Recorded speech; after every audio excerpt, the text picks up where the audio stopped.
तो अब हम लोग फ्यूजन रिएक्शन को समझते हैं। ये तो हमने जान लिया फिजन और फ्यूजन में दोनों ही कैसी हैं, एक्सॉर्जिक रिएक्शन है, दोनों के लिए क्यू वैल्यू पॉजिटिव और ये हमेशा हीट निकालेगा, है ना, ये हमेशा हीट निकालेगा। इसलिए प्रोडक्ट का बाइंडिंग एनर्जी पर न्यूक्लियन जो रिएक्टेंट्स हैं उनसे ज़्यादा होगा, क्योंकि ये स्टेबिलिटी की तरफ भागता है। तो हमने फिजन ऑफ पहले फिजन पढ़ेंगे, उसके बाद फ्यूजन। तो फिजन में क्या होता है, हैवी जो न्यूक्लियस होता है वो छोटे छोटे न्यूक्लियस में, मतलब हैवी से लाइट न्यूक्लियस में टूटेगा, है ना। और ये जो टूटा पता चला वो भी क्या है, वो भी स्टेबल नहीं है, तो वो फिर से टूटेंगे। तो यहाँ पर फिजन ऑफ यूरेनियम 235 की हम बात कर रहे हैं। अच्छा, एक चीज़ ध्यान रखो, जैसे हम यूरेनियम 235 ले रहे हैं, तो यूरेनियम 235 का मतलब जो हमने जो भी एक तरह से कहिए सैंपल लिया, उसमें यूरेनियम 235 ही होगा, इसकी कोई गारंटी नहीं है। उसमें उसके बहुत सारे आइसोटोप भी हो सकते हैं।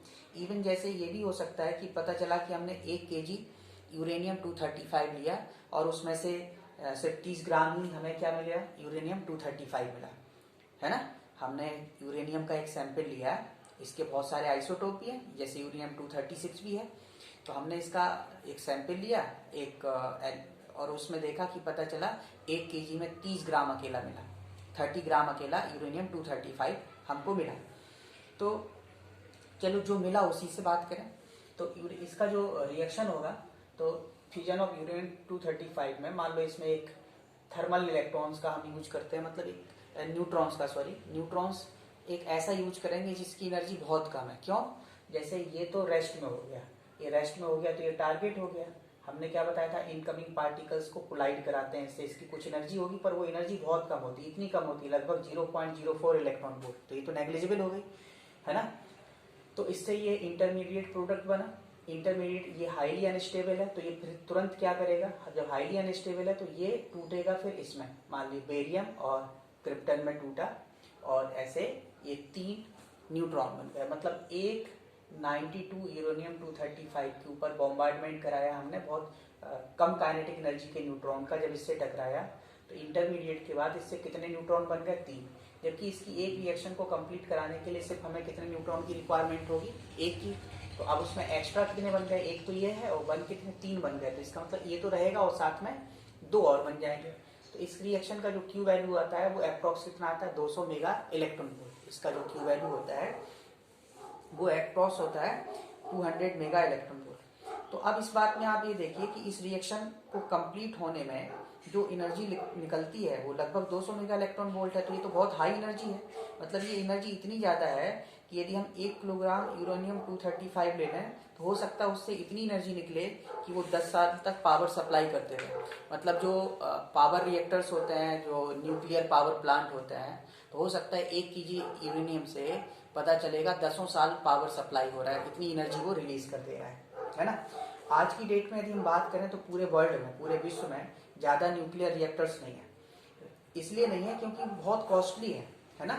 वो उनका जो कॉस्टली है, कॉस्टली बेसिकली क्या है कि जो इसका रिएक्शन स्टार्ट करना कॉस्टली नहीं है। रिएक्शन में क्या करना है, खाली एक वो भी बिल्कुल नेग्लिजिबल एनर्जी के इलेक्ट्रॉन्स न्यूट्रॉन को इससे टकराना है और रिएक्शन चालू हो जाएगी। लेकिन समस्या क्या है कि ये जो प्रोडक्ट बने बेरियम और क्रिप्टन, ये क्या है, ये हाईली रेडियो एक्टिव सब्सटेंस है।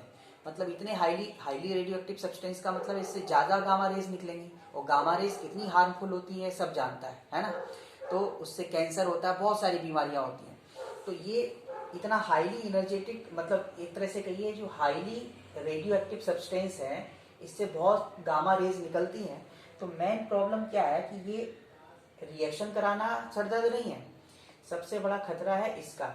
और इनकी जो हाफ लाइफ है ये बहुत ज़्यादा है, बेरियम और क्रिप्टन की हाफ लाइफ बहुत ज़्यादा है। तो या तो ये है कि हाफ लाइफ बहुत कम हो तो तुरंत ये दूसरे एलिमेंट्स में बदल जाए और ख़त्म हो जाए, लेकिन ऐसा नहीं होता है। बल्कि क्या होता है कि इनकी हाफ लाइफ बहुत ज़्यादा है।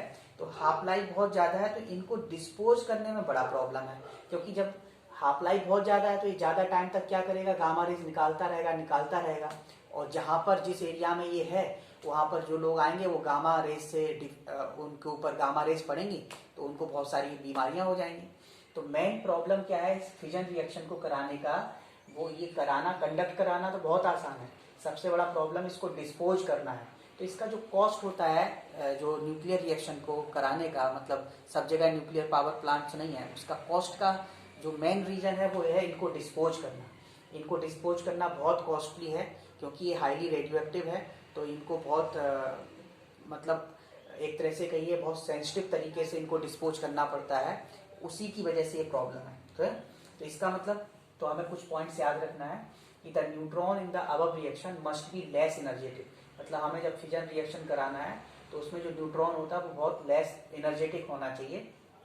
जिससे लेस एनर्जेटिक क्यों, देखो इससे हमें ये बनाना है, अभी कब बनेगा, जब ये एब्जॉर्ब हो जाए, पता चला इससे टकराया और निकल गया, क्योंकि चार्ज तो है नहीं कि चार्ज है भाई प्लस माइनस तो जुड़ गया, कुछ ऐसा हो जाए, वैसा तो है नहीं। तो इसलिए क्या होगा कि इसकी एनर्जी इतनी कम होना चाहिए जिससे जब इसके पास जाए तो ये आराम से इस पर एब्जॉर्ब हो पाए। पता चला एब्जॉर्ब नहीं होगा, टकरा के कहीं निकल गया तो फिर काम नहीं बनेगा ना।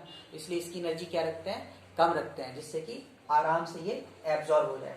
दूसरा पॉइंट हमको याद रखना है कि जो रिएक्शन है इसका वो सेल्फ सस्टेनिंग है, मतलब एंड इट में बिकम अनकंट्रोल्ड चेन रिएक्शन। आप देखो सेल्फ सस्टेनिंग खुद से बन जाता है, और एक बार देखो न्यूट्रॉन एक बार करा दिया तुमने, अब तो खुद ही इतने न्यूट्रॉन बन गए, वो खुद ही टकराते रहेंगे। हमने मान लो इसका एक तरह से कहिए एक एटम लिया और एक न्यूक्लियस लिया, उसके बाद ये 3 न्यूट्रॉन बने और एक न्यूक्लियस से टकराने के लिए 1 न्यूट्रॉन की रिक्वायरमेंट है, तो अब तो ये 3 न्यूक्लियस से टकरा जाएगा, फिर उन 3 से 3 बनने दो तो कितने हो जाएंगे, 9 हो जाएंगे, फिर 9 से फिर बनने दो, तो ऐसे ऐसे करके तो बहुत सारे न्यूट्रॉन तैयार हो जाएंगे। तो इसका मतलब फिर तो इस चेन को हम कंप्लीट इसको कंट्रोल ही नहीं कर पाएंगे। तो बेसिकली क्या है, ये जो रिएक्शन है is self sustaining and it may become uncontrolled chain reaction because neutron emitted can be further absorbed by other nuclei। अभी जैसे न्यूट्रॉन निकला दूसरे से टकरा जाएगा, मान लो ये निकला था इससे बना था, अभी इससे जुड़ेगा 0n1 इससे जुड़ा तो फिर बनेगा कुछ और फिर शुरू हो जाएगा, फिर उसमें 3 निकलेंगे, फिर इसमें 3 निकलेंगे, फिर इसमें 3 निकलेंगे। इसका मतलब हम चाहते हैं कि ये जो रिएक्शन है वो कंट्रोल वे में हो। तो कंट्रोल वे में कैसे हो सकता है, कंट्रोल वे में हम तभी हो सकता है जैसे इसमें जो 3 न्यूट्रॉन निकले तो 3 न्यूट्रॉन में से हम क्या करें, 2 को एब्जॉर्ब करा लें, 3 में से 2 को किसी तरह से एब्जॉर्ब करा लें, एक बचेगा तो आगे रिएक्शन को फिर कंटिन्यू करें, नहीं तो फिर क्या हो जाएगा, ये फैलता चला जाएगा, है ना। 1 से 3, 3 से 9, 9 से 27, 27 से 81 ऐसे फैलता चला जाएगा, तो उसको तुम कंट्रोल नहीं कर पाओगे। इसका मतलब कुछ ऐसा काम करना है कि 3 में से 2 को हम लोग क्या करें, एब्जॉर्ब करें। तो हम चाहते हैं कि यदि ये जो रिएक्शन है वो कांस्टेंट रेट से चले, कांस्टेंट रेट से हमको एनर्जी मिलती रहे, तो उसके लिए 2 न्यूट्रॉन को हमें क्या कराना पड़ेगा, एब्जॉर्ब कराना पड़ेगा। अच्छा, न्यूट्रॉन को एब्जॉर्ब कराने के लिए न्यूक्लियर रिएक्टर्स यूज किए जाते हैं, और उन न्यूक्लियर रिएक्टर्स में हम कैडमियम रॉड यूज करते हैं। उन न्यूक्लियर रिएक्टर्स में हम लोग क्या करते हैं, कैडमियम रॉड यूज करते हैं।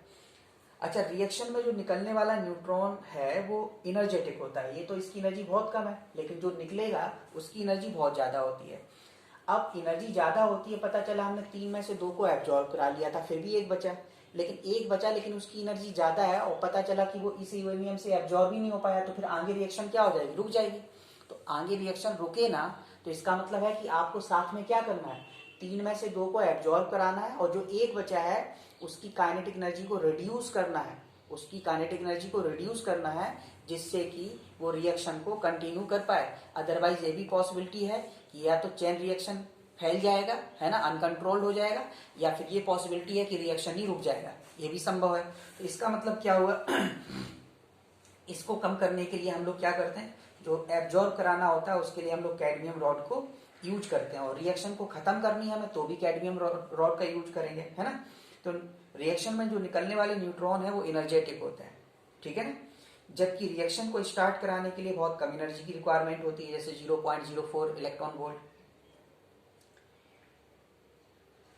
तो हो सकता है कि यूरेनियम जब हाईली एनर्जेटिक, जब उसकी जो निकला न्यूट्रॉन उसकी एनर्जी ज्यादा है, तो हो सकता है वो एब्जॉर्ब ही ना कर पाए, और जब एब्जॉर्ब नहीं कर पाए तो फिर उस केस में क्या हो जाएगा, रिएक्शन ही खत्म हो जाएगी, है ना।